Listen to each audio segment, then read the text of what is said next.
Bienvenue sur ce module 3 où nous allons parler du Srimad Bhagavatam.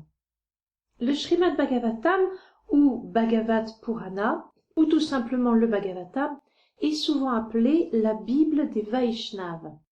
Véritable encyclopédie, le Bhagavatam couvre un très large éventail de connaissances, y compris l'histoire, la psychologie, la politique, la cosmologie, la métaphysique et la théologie.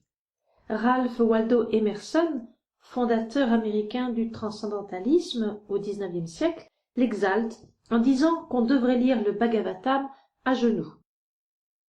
Les Vaishnavas enseignent qu'à l'aube de la création, la profonde révélation du Bhagavatam fut originellement donnée par Dieu à Brahma, le premier être créé. Brahma transmit l'essence de ce savoir à Narada, lequel l'enseigna à Vyasa, qui compila la littérature védique.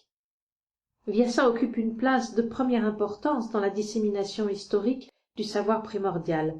On dit de lui qu'il divisa l'éternelle sagesse du Veda en 4 sections distinctes. Puis il résuma l'essence du savoir védique dans des aphorismes appelés Vedanta Sutras. Vyasa, cependant, sentait en lui un vide. Dans toute sa compilation et sa condensation des textes védiques, il avait omis de se concentrer sur l'aspect personnel de la vérité absolue, ce que confirma Narada, son maître spirituel, qui lui dit qu'il ne serait satisfait qu'après avoir décrit de manière directe le nom, la forme, la renommée et les activités de Krishna, Dieu, la personne suprême.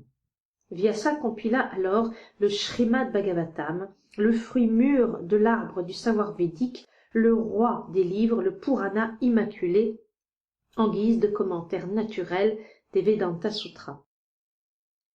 3 récitations ultérieures du Bhagavatam eurent lieu.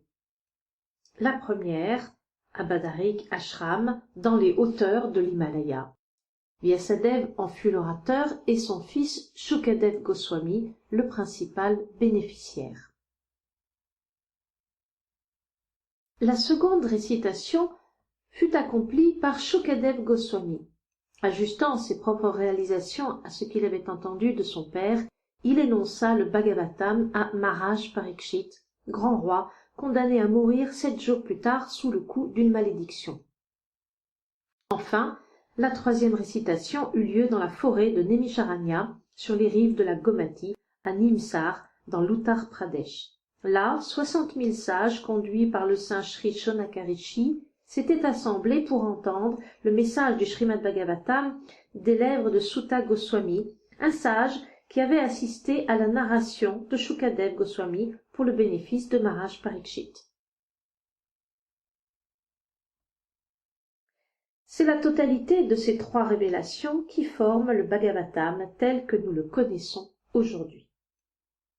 Aucun autre Purana n'a été résumé en autant de formes, ni commenté avec autant de vitalité. En plus de Sridhar Swami, l'un des plus grands commentateurs médiévaux du Bhagavatam, Viraraghava Acharya en a aussi rédigé un commentaire d'une importance particulière. Sanatan Goswami, un des plus éminents disciples de Sri Chaitanya, avait étudié le Bhagavatam avant de rencontrer son maître. Néanmoins, après avoir reçu l'enseignement de Mahaprabhu sur ce texte sacré, il rédigea un de ses ouvrages les plus mémorables, le Brihad Bhagavatamrita, un condensé de tout le Bhagavatam sous forme de récit. D'autres écrits, par Rupa Goswami et Jiva Goswami, les illustres successeurs de Sanatan Goswami, se concentrent également sur le Bhagavatam. Plus près de nous, le commentaire élaboré de sa divine grâce et ici Bhaktivedanta Swami Prabhupada a rendu le Bhagavatam clair et accessible au monde moderne.